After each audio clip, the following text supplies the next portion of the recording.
ditched on her wedding day. The moment the cathedral doors closed behind her, the silence became unbearable. Clara Hayes stood frozen at the altar, her fingers clenched so tightly around her bouquet that the white roses bent beneath the pressure.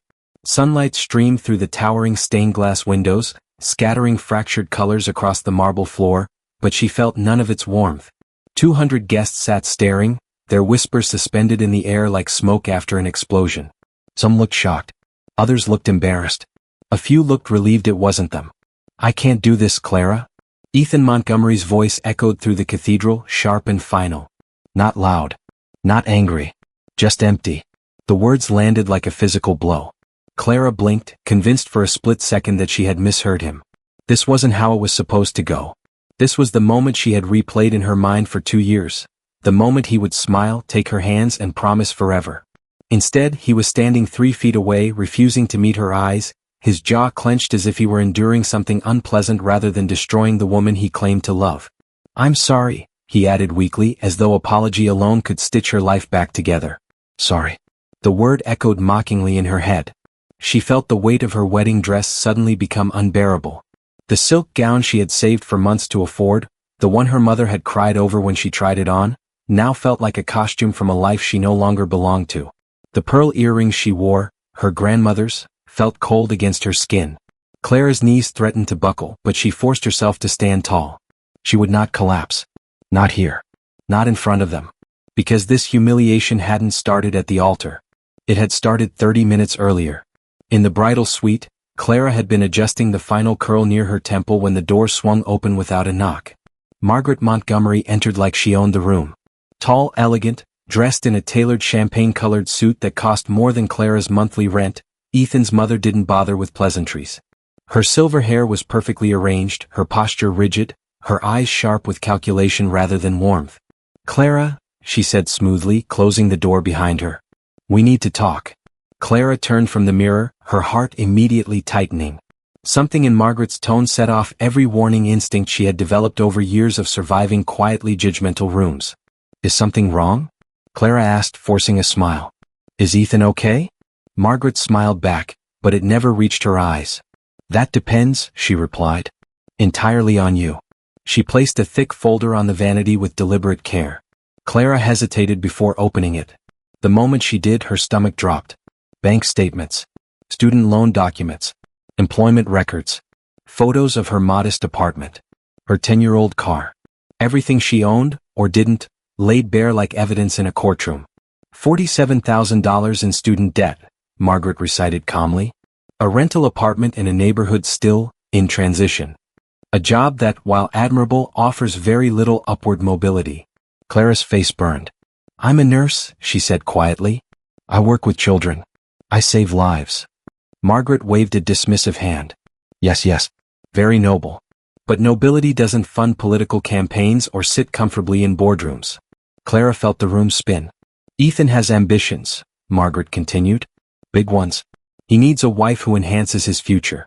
Someone from the right background. The right circles. Not someone who reminds donors where he came from." The words sliced deeper than any insult Clara had ever endured. Working class. Unworthy. An embarrassment. As if her father's decades as a construction foreman and her mother's work cleaning offices were stains rather than sacrifices. As if scholarships earned through sleepless nights meant nothing. Margaret reached into her purse and pulled out a check. $50,000, she said, sliding it across the table. "Enough to clear your debts and start fresh somewhere appropriate." Clara stared at the number, her vision blurring. "You want me to leave," she whispered. "Today." "I want you to be realistic," Margaret replied coolly. "End this quietly. Tell Ethan you've realized you're incompatible. Spare him embarrassment. Spare yourself a future of disappointment." Clara's hands shook. "And if I don't?" Margaret's smile hardened. "Then I'd hate for questions to arise about your professionalism," she said softly. "Hospitals value reputation. References are fragile things." The threat was clear. Clara understood then that the decision had already been made for her. She left the bridal suite numb, hoping, desperately, that Ethan would choose her. He didn't. Now, standing alone at the altar, Clara finally understood the truth. Ethan's apology wasn't remorse. It was relief. She placed her bouquet gently on the altar steps and turned toward the congregation. Every face blurred together. She saw pity, curiosity, judgment. In the front row, Margaret Montgomery sat perfectly still, lips curved in quiet triumph. "I'm sorry," Clara said, her voice steadier than she felt. "The wedding is cancelled." Then she walked down the aisle alone. Each step echoed against the marble like a closing door. Outside, rain poured from the sky as if the city itself were mourning. Clara stood on the cathedral steps, her dress soaking through, mascara streaking, hair collapsing around her face. Her phone buzzed uselessly in her hand. Her apartment lease had ended. Her belongings were in Ethan's penthouse. She had nowhere to go. Her maid of honor tried to convince her to come home, but Clara needed solitude more than comfort. She hailed a taxi that never came. That was when the black car pulled up beside her. The window lowered, revealing a man with dark, thoughtful eyes and rain-damp hair. He looked concerned, not curious. "Are you okay?" he asked. Clara laughed bitterly. "I'm fantastic." He studied her for a moment, not with pity but recognition. "I'm Daniel," he said gently. "And you look like you could use somewhere dry." Something in his voice, steady, sincere, made her nod. He opened the door, draped his jacket over her shoulders without hesitation, and turned on the heat. They drove in silence through rain-slicked streets until tears slipped down Clara's cheeks despite her best efforts. "I'm a pediatric nurse," she said suddenly. "That's all I ever wanted to be." Daniel looked at her. "Then anyone who couldn't see your worth didn't deserve you," he replied. At the hotel entrance, he hesitated before speaking again. "I have a daughter," he said. "She needs someone patient, kind, someone who understands children." He handed her a card. "Daniel Reeves, Geo." Clara stared at it, stunned. He smiled softly. "Think about it. No pressure." As she walked into the hotel lobby, still wearing a wedding dress, Clara felt something unfamiliar stir beneath the heartbreak. Hope. And she had no idea that the man who had rescued her from the rain was about to change her life forever. The job no one expected. For 3 days Clara Hayes barely slept.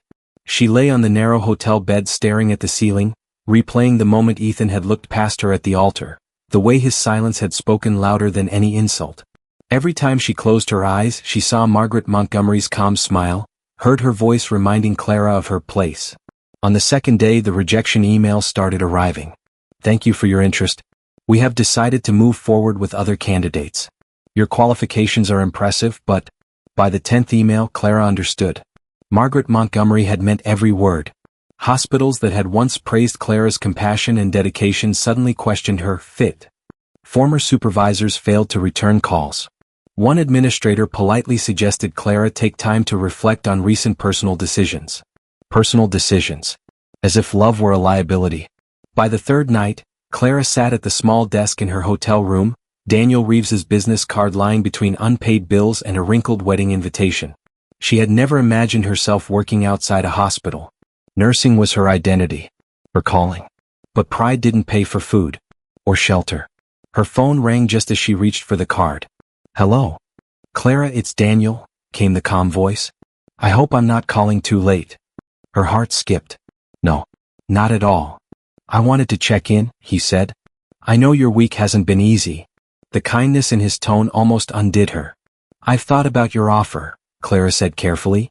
"But I'd like to meet your daughter first. If that's okay." There was a pause, then relief. "Of course," Daniel replied. "She gets out of school at 3. Would today work?" Clara hesitated only a moment. "Yes," she said. "Today works." The Reeves estate was not what Clara expected. She had imagined a cold, imposing mansion, something designed to intimidate rather than welcome. Instead, she arrived at a modern home nestled among trees, stone paths winding through carefully tended gardens. It felt lived in. Warm. Daniel met her at the door dressed casually, no suit, no pretense. "Thank you for coming," he said, smiling genuinely. "Lena's pretending she's not excited." Lena. The name softened something in Clara's chest. Inside, the house was filled with books, artwork, and framed photographs. A woman with dark hair and bright eyes appeared in many of them, her arm wrapped around a younger Daniel, a little girl perched on her shoulders. "My wife, Sophia," Daniel said quietly. "She passed away 2 years ago." "I'm sorry," Clara said sincerely. "So are we," he replied. Lena appeared in the doorway moments later. She was small for her age, her posture cautious, her eyes observant beyond her years. She studied Clara with open curiosity. You're the lady from the wedding, Lena said flatly. Clara blinked. I am. Dad said someone was very mean to you. That's true, Clara admitted. Are you still sad? Yes, Clara answered honestly. But I'm also hopeful. Lena considered this. Mom used to say sad feelings help us know what matters, she said quietly. Clara swallowed hard. Your mom sounds wise. She was. For the next hour, Clara told Lena stories, not about heartbreak but about bravery. About children she had helped through fear and pain. About listening more than speaking. About kindness that didn't ask for anything back. Lena listened without interruption. When Daniel returned, Lena surprised them both. I want her, she said simply. Daniel raised an eyebrow. You're sure? Lena nodded. She doesn't pretend. Clara moved into the guest wing that evening. The job paid more than she expected. Included housing, benefits, stability. But what shocked her most wasn't the luxury, it was the respect. No one treated her like just a nanny. Daniel introduced her as part of the family. Staff listened to her input. Lena trusted her instinctively. Days turned into weeks. Clara helped Lena heal in ways therapists hadn't reached. They baked, talked late into the night about grief and fear. Clara never pushed, never rushed. Daniel watched quietly, impressed. One afternoon, Clara attended a charity fundraiser with Daniel and Lena. She wore a simple dress, her hair pulled back neatly. Whispers followed her through the room. Who is she? The nanny? She doesn't look like she belongs here. Margaret Montgomery was there. Their eyes met across the room. Margaret's lips curved into a familiar, condescending smile.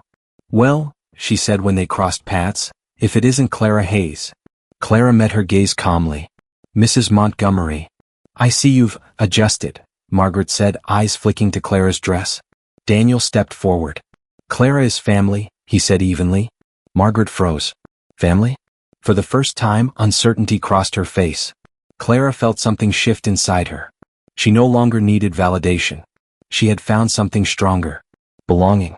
The woman they underestimated. Clara Hayes had learned something important in the months since the wedding that never happened. Silence could be power. She no longer felt the need to explain herself when people whispered. She no longer shrank when eyes lingered on her just a moment too long, measuring her worth based on assumptions they had already made. Living under Daniel Reeves's roof had not made her arrogant or entitled. It had made her secure. Security changed everything. Each morning, she helped Lena get ready for school, carefully braiding her hair while they talked about books and science projects and memories of Sophia that still surfaced without warning.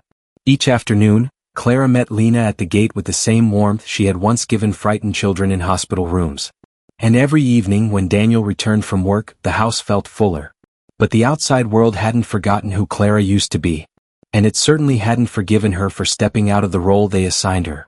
The charity gala that night was one of the city's most exclusive events. Invitations were limited. Names were vetted. Appearances mattered. Clara hadn't planned to attend. It was Lena who insisted. You promised, Lena reminded her, adjusting the sleeves of Clara's navy dress. And Dad says it's important to show up for people you care about. Clara smiled softly. You're very persuasive. Daniel waited near the door, handsome in a tailored suit but relaxed. He didn't rush her. Didn't comment on her appearance. He didn't need to. When they entered the ballroom together, the reaction was immediate. Heads turned. Conversations faltered. Eyes followed. Some people recognized Daniel instantly, the billionaire CEO, the widower, the man whose investments shaped entire industries. But then there was Clara. The woman beside him. She wasn't wearing diamonds. Her dress was elegant but understated. She walked with quiet confidence, not trying to impress anyone. And that confused them. Is that his assistant? Someone whispered. No, I heard she's the nanny. A nanny? Really? Clara heard it all. She felt none of the old shame. Instead, she felt something else. Amusement. Margaret Montgomery stood near the center of the room, surrounded by familiar faces. She noticed Clara almost instantly. Her eyes narrowed. Well, Margaret said later, stepping directly into Clara's path. You certainly move quickly. Clara met her gaze calmly.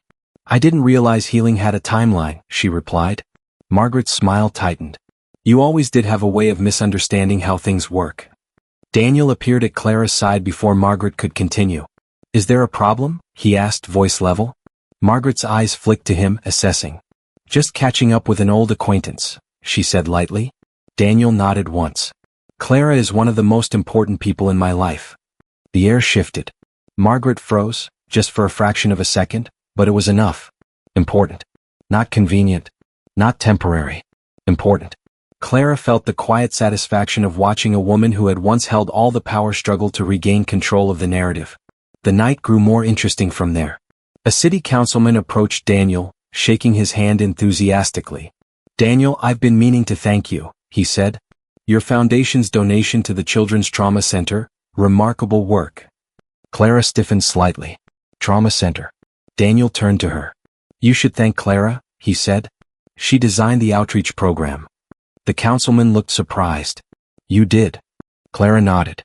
"I've worked with children in crisis for years. This just allowed me to help on a larger scale." Margaret, listening nearby, paled. The conversations that followed were worse. A hospital board member praised Clara's pediatric protocols. A philanthropist asked for her input. An investor requested a private meeting with her. With her. Not the nanny. Not the discarded bride. The woman they had dismissed. Margaret stood alone by the bar, watching as the room slowly recalibrated its understanding of Clara Hayes. And for the first time, Clara saw something she never expected to see on Margaret Montgomery's face. Fear. Later that evening, as the music softened and guests drifted away, Daniel found Clara on the terrace. "You handled that with grace," he said. "I wasn't trying to prove anything," Clara replied. "I know," he said quietly. "That's why it mattered." Clara looked out over the city lights, her reflection faint in the glass. "They thought they broke me," she said softly. Daniel's voice was steady. "They didn't know who you were." Clara smiled, finally allowing herself to believe it. When the tables turned, the fallout began quietly. It always did. A week after the gala, Clara noticed the shift in tone before she noticed the consequences. Messages arrived with unusual urgency. Invitations carried her name specifically. Meetings that once included her as an afterthought now centered around her. And then the call came. It was from the very hospital board that had quietly shut its doors on her months earlier. "Clara Hayes," the administrator said carefully, "we'd like to revisit our previous conversation." Clara listened without interruption. They wanted her back. Not just back but promoted. She thanked them politely and declined. The silence on the other end was deafening. Margaret Montgomery's world, meanwhile, was unraveling. What no one had known, what Margaret had assumed would remain buried, was that her pressure campaign had left a trail. Emails. Phone records. Subtle threats disguised as professional concern.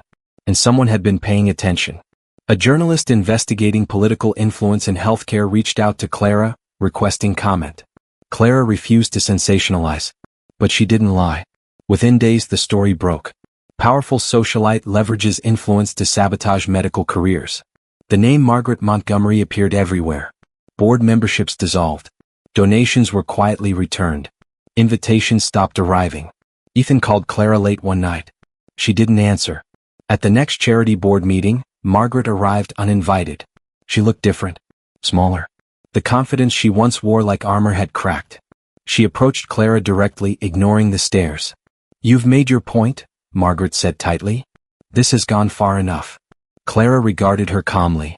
"You ended my career," Clara replied. "You humiliated me. You threatened my future. This isn't revenge. It's consequence." Margaret swallowed. "For what it's worth," she said, voice strained, "I misjudged you." Clara nodded once. "Yes," she said simply. "You did." Later that evening, Daniel found Clara in the garden. "They offered you the trauma center directorship," he said. Clara smiled faintly. "I know." "You turned it down?" "I already have a place where I'm needed," she said. Daniel stepped closer. "So do I," he said quietly. Their eyes met. The moment was soft, unrushed. Ethan watched the news from his office, realizing too late what he had lost. Margaret watched her empire collapse. And Clara Hayes stood exactly where she belonged. Not because of wealth. Not because of status. But because of integrity. The life she almost lost. Clara Hayes never expected closure to feel so quiet. There was no dramatic confrontation, no public apology broadcast for sympathy. Life simply moved forward, without the people who once believed they owned her future. The house felt different now. Lighter. Fuller. Laughter echoed more easily through the halls. Lena no longer hesitated before sharing stories about her mother. She no longer watched Clara with guarded eyes. Trust had taken root, deep and unshakable. One evening, as rain tapped gently against the windows, Clara sat with Lena at the kitchen table, helping her finish a school project about resilience. "What does resilience mean to you?" Clara asked. Lena thought for a long moment. "It means you don't disappear just because someone wants you to," she said. Clara felt her throat tighten. Daniel watched Clara from the doorway more often than he admitted to himself. He admired her not because she had survived heartbreak, but because she had refused to let it define her. She had transformed pain into purpose without bitterness, power without cruelty. That night, after Lena went to bed, Daniel found Clara in the garden. "I never thanked you," he said quietly. "For what?" "For choosing us," he replied. "For staying." Clara smiled softly. "I didn't stay out of obligation. I stayed because this feels like home." Daniel inhaled, steadying himself. "So does that mean," he hesitated, uncharacteristically unsure, "you'd consider something more?" Clara met his gaze. "I already have," she said. Their first kiss was gentle. Not rushed. Not dramatic. Just real. Months later, Clara stood once again in a white dress. But this time, there were no expectations pressing down on her. No eyes judging her worth. No fear of abandonment. Lena walked beside her, beaming. Daniel waited at the altar, not as a man seeking validation, but as someone ready to build something honest. The vows were simple. The love was not. Margaret Montgomery watched the wedding photos online. She said nothing. She had learned too late that power without humanity always collapses. Ethan never remarried. Clara never looked back. She had found more than love. She had found herself.